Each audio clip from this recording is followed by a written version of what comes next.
Joining me now from Statuary Hall in Washington, D.C., representing Alabama's 5th Congressional District, Congressman Mo Brooks. Congressman, did you get to read the bill? 1,100 pages of the thing? Do you feel like you've been able to scour the thing? I've read parts of it. I can't stop laughing at certain parts of it, but it's a painful laugh, trust me. How about you? Well, it's 1,169 pages. It is physically impossible to have that long of a bill introduced in the wee hours of the morning and then have time to be able to read it and understand it so that you can make an informed decision, much less sharing it with the public in time for them to be able to review it and then communicate with their elected officials on whether they want us to vote for or against it. Well, consider who's speaker now. We have to pass bills in order to find out what's in them, apparently. But the parts that I have read seem to be typical liberal limitations on what we are doing for national security. And as I said, parts I can't stop laughing. Pedestrian fencing, Congressman, can you maybe at some point in our discussion you can explain to me exactly what pedestrian fencing is? And maybe it's just a replacement term for a wall. But these limitations on where it can be constructed, it can't be in the Santa Ana Wildlife Refuge, wherever that is, the Rio Grande Valley State Park, and the National Butterfly Center. The National Butterfly Center. Seems to me we're more worried about monarchs and migrants than we are about Kate Steinle. Well, I've already decided that I am voting against this bill for a number of reasons.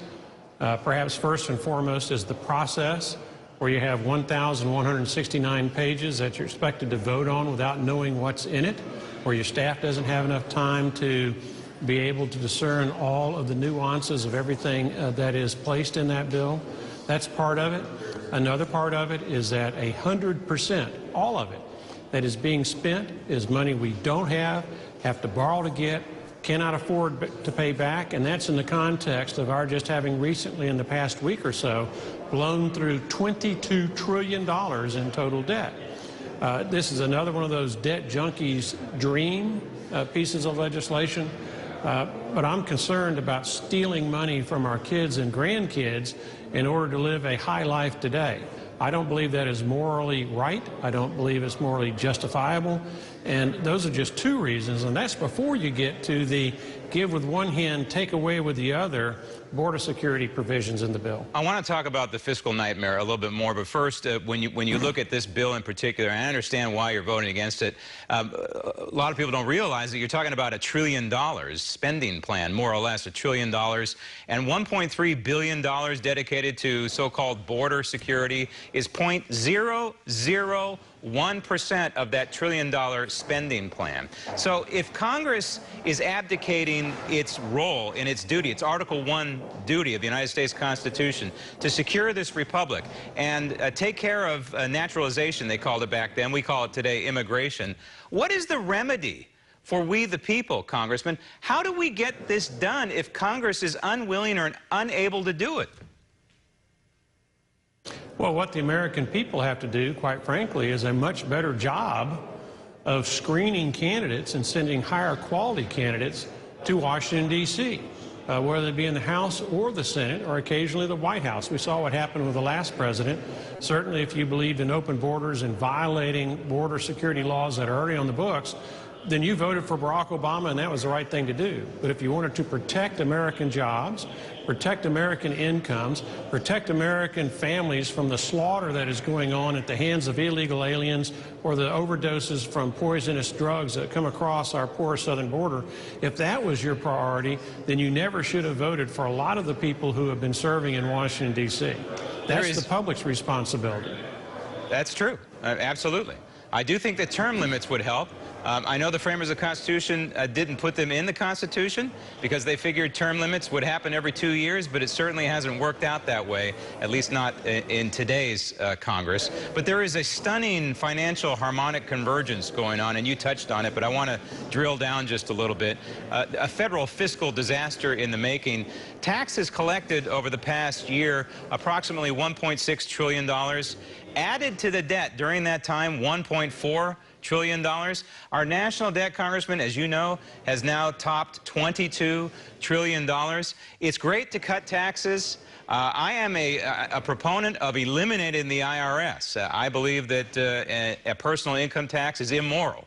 That said, we can't be continuing to deficit spend like we are. At some point, you and I may not be alive to see it, but at some point, the American people are going to have to pay the piper.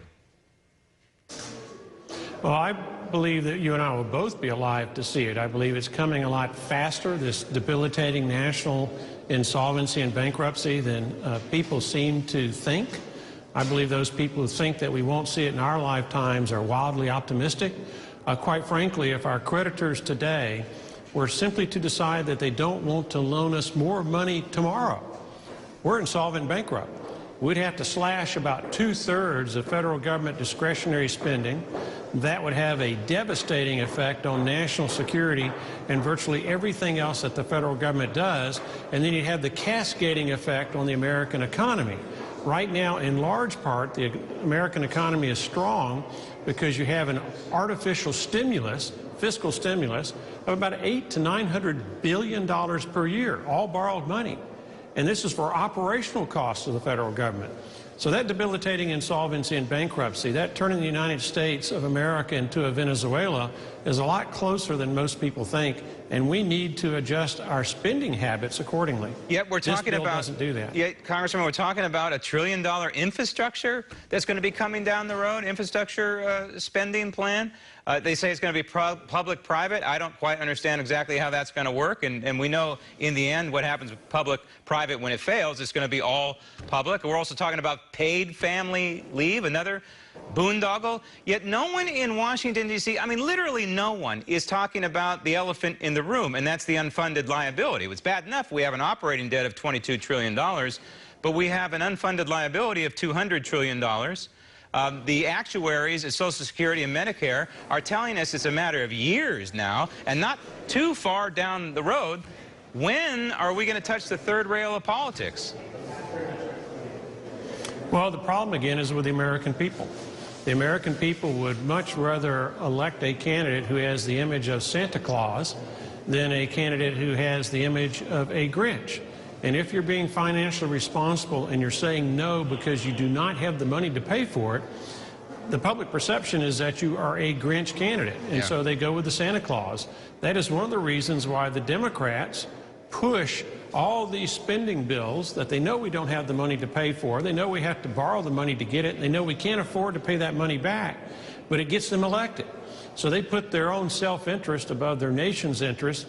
And you've seen what has happened in Washington, D.C. And in fairness, it's sort of a bipartisan problem. Oh, yeah. We have debt junkies on both sides of the aisle. Yeah. I would hazard a guess that those people who actually understand the threat of deficit and debt and have the backbone to do something about it, probably less than 10% of the people are elected to the United States Congress. Well, you folks in the Freedom Caucus keep hammering away and keep having the back of the American people who understand about the United States Constitution. Ben Franklin, back in 1787, I think hit the nail on the head of what you're talking about there, that the Constitution would be administered to for a good number of years until the American people choose tyranny over liberty, and we're pretty much at that break point. Congressman, thank you.